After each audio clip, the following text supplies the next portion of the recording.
All right, welcome back to another video. And today I actually want to talk about a new Linux environment called KineticWE, which is what you're seeing here, which at first glance, it may look a lot like something like, Hyperland or Neri, because we are using the Noctalia shell here. So that's the dock that you see down here, and that's the bar that you see up here is Noctalia shell version 5. But under the hood, we're actually looking at a Kwin fork, which enables tiling by default. So if you're someone who likes the traditional feel of a desktop environment like KDE as far as how to configure it and how it's used and things like that, but you want the tiling aspects of tiling window managers, they have different layouts and things like that, like Mango or Hyperland, then this is the right environment for you. So before we jump into everything, if you enjoy my content, please consider liking and subscribing to my channel. If you want to support me directly for tools and things like what you see here, you can do so at kofi.com/theblackdawn. It really helps out and allows me to keep, pushing and creating and making new things for the community. And then you can also join the YouTube membership or go ahead and sub to me over on Twitch, which I stream on pretty much every weekday and sometimes on the weekends as well.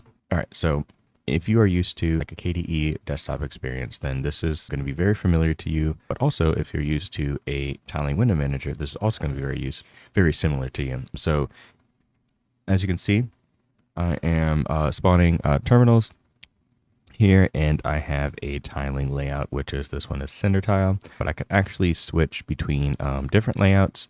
So this one is master stack, and then I have stacked, and then back to center tile. So those are 3 available layouts at this time, but I will be adding more in the future.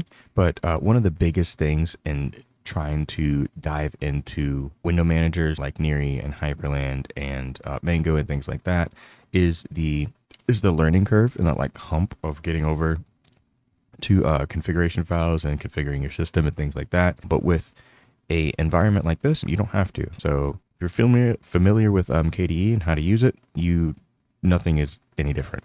So we can dive into the actual KDE settings app, which is still fully functional. So what's really nice about it is you can actually still use the display and monitor section. So configuring your monitors is easier than ever. No need to jump into a configuration file, and everything is at your disposal as far as your refresh rate and your resolution and scaling and all that. You don't have to remember any type of syntax or anything to get things configured or even hop into any docs or anything. Everything's right there because it's just KDE settings. So yeah, so you're able to configure your monitors very easily. And then another pain point that you may experience with things like Hyperland and Neri and things like that, once you get used to it, it's really easy. But I know there's a learning curve there is your Keybinds. So here you can still use your regular shortcuts for everything. I do have some commands for different like scripts and things that I do run within my system, and also to use the Noctalia shortcuts, you do have to create them as a command, which is pretty simple. You just look up whatever the commands are on the Noctalia website, and then you can see them here. Noctalia message, panel dash toggle wallpaper is set to meta shift W. So I don't need to know what the names of the keys and everything are. You can literally just set them by, pressing in the keys on your keyboard. And so meta shift W is, the wallpaper option here. And then you can set, pretty much anything that you want in here, and also just regular applications. So you can just go to applications and find the application that you want to open through there as well. For instance, console, I'm opening with meta return, which I have customized console to look very much like my KDE configuration. So these are actually console terminals over here. You can see them, but they do resemble what you might seen with my KDE terminals, which I can still spawn here. So this is my KDE terminal. That's that you can see here, and this is the regular console terminal as well. So pretty much identical there. And then, as you can see, my mouse getting big there. All of the built-in KDE features, still work. For instance, like the zoom option, where you can zoom in onto your desktop by holding meta and control. That still works. And they did recently just add the ability to hold meta and scroll between workspaces. So I can now do that with the workspaces.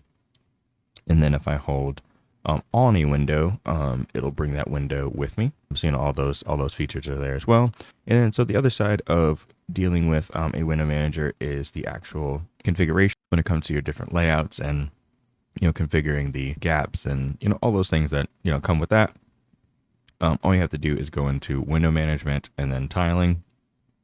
It's just baked right into the actual KDE settings here. So the available layouts and enable tiling is on by default. And then you can choose your default layout here as well, and then the available layouts that you want to have on your specific system. And then you can go to gaps per monitor here, and this is where you can define which the default layout is for each monitor and the gaps that are available for that monitor. So as you can see, I have left gap and right gap here. But I did create a script, which I honestly think I'm going to bake into the actual configuration here. But LGL, which is Linux Standard Life, had shared with me a script to toggle the gaps. So I'm on an ultra-wide monitor here. So when I have a layout like this, it's actually not going fully out to the edges. You're seeing just within a 16:9 aspect ratio.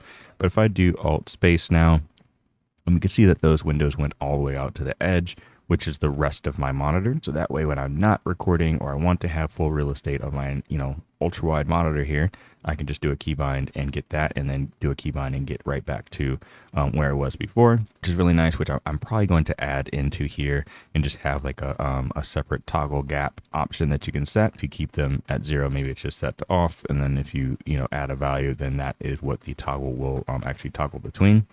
So yeah, so that is how to access that. And then you can go into windows and borders. And one thing that lacks in KDE is having a border around your windows, which there are some ways of doing it through like classy windows or some other geometry ones, or I think there's a desktop effect one that you can use. But a lot of them don't work with other applications like Discord or something like that. But with this one, it does work. So you can see that I have a border around my Discord window here. And as I switch between them, the one that is being highlighted is the one that is the active window. You can see that I have border mode. I can do none. I can do all just tiled windows. So floating windows do not have a border. I can do active window only, or I can do all windows, which includes floating windows. So if I add another window here and then make that floating, then I can have the border around this window as well, active and inactive borders there. And then you can change your border thickness. So I can very easily just, change the thickness of this border, then hit apply, and then boom, I got, thick borders. So I don't have to go through any configuration file or anything. It's very easy, readable, and simple to update. And then the active border source, we're actually pulling from the Noctalia primary color, or we can go with the accent color, or we can go system, or we can go custom color. So you have some options there that you can choose from. So I have accent for the inactive border, and then I have primary for the active border. Then you can also change your corner radius. So if you like, rounded windows, you can do that here as well. So I can see the corner radius has changed on all of my windows there. I don't like to have too much of corners there. I do like it to be slightly rounded, but then just, regular there. And then you can also use floating class as well. So obviously there are some, settings and things missing here. This is still in beta, but those things are, coming down the road. But this is the first build that I feel is working pretty well and has little to no bugs and is pretty stable for, daily use. So yeah, so I have the LGL emoji picker in here. So if I actually spawn that emoji picker, which is the one you see here, it's actually, floating. So whenever you have anything in the floating class, it completely disables tiling for that window. And it just acts as if you're on KDE desktop. So you can use, window rules and things like that to, spawn and do whatever you want with this window at that point, because it's no longer in the tiling layout. And so you can have default sizes or where you want it to spawn, or pretty much anything you want to do with it. But yeah, so that's the floating rules there. And so there are a couple things that don't work with it. Like I have not got the power management, fully working just yet, but you can do like screen locking and all the appearance and stuff still works for, text and fonts and setting your cursor style, within here. So I have pointers. It's set to my Bobita Modern Ice one there. You can set your icons. So what I did, I actually set my icons to Breeze, so that way my folder icons actually update the color based on my theme here. But then I have my GTK icons set through NWG Look down here for my actual dock, so you can actually have two different icons being set at the same time, which is really cool. But yeah, what if I change my actual theme here to something different? I can go to something like this, and then if I respawn that, now my folder, icons have, updated and changed. So I think that's a really nice touch. And then as you can see here, if I go and close these windows, my terminal actually updates as well, the new color scheme. So everything is, connected to the Noctalia theming engine there. So it's really nice to be able to have the cohesive, theming across the board, which was kind of a hard thing to do in just regular KDE options. So you had to go through window decorations and things like that. So you can still do that if you want to. The only thing I updated in Breeze was adding the Windows specific overrides, which was just this one here, which is hide window title bar. So as you can see, I don't have any title bars, but I could very easily bring back that title bar if I wanted to. Just go ahead and hit apply, and then boom, I got my title bars back. But that's obviously something that I don't want. So we're just gonna go ahead and apply that without the title window. And then you can still do your, the only thing that you probably don't want to change is your colors, because that's actually being run by the Noctalia options there.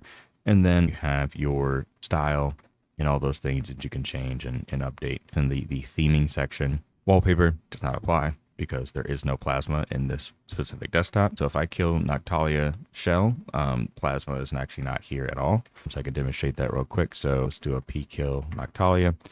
So as you can see, I have just a black desktop. There is no desktop, behind it, no Plasma shell or anything, back there. And then I can just run Noctalia again, and then I'm back in to the system. So all it's loading is Kwin, which is a fork of Kwin, which is the Kinetic compositor that is running in the background, and then Noctalia directly above that. But you do have a lot of the KDE, features and things like that available to you. So another thing that I really like is if you're used to a traditional desktop environment where you're able to minimize windows and maximize windows, you can still do that within this environment, which is actually really cool, and kind of stumbled upon it on accident, that it still works with the tiling layouts here. So if I spawn a file manager here, maybe my Z manager over here, so maybe I want that in the middle.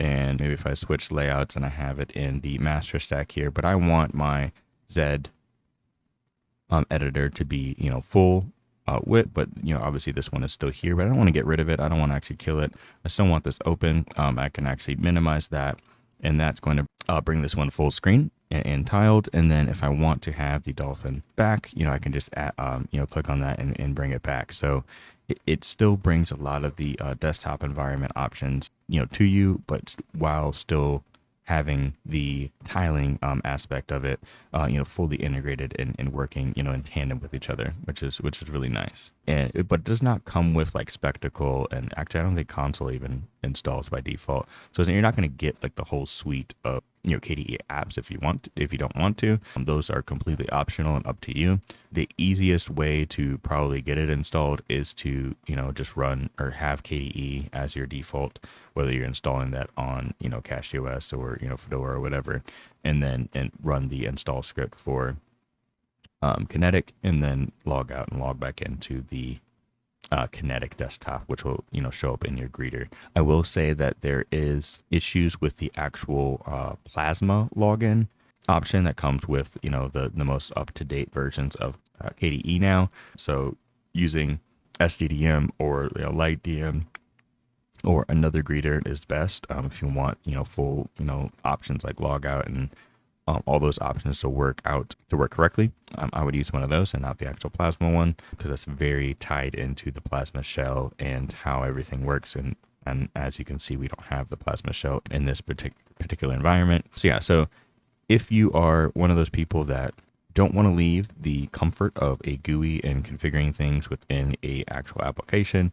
You don't want to dive into configuration files and things like that, but you want to have the abilities of tiling and window management that you can get in a window manager like Hyperland and Mango and Neri and things like that. Then this is probably the best option for you. And like I said, I will be adding, more layouts and more options, down the road. So it is, very early stages, still trying to figure everything out as far as packaging the compositor as well.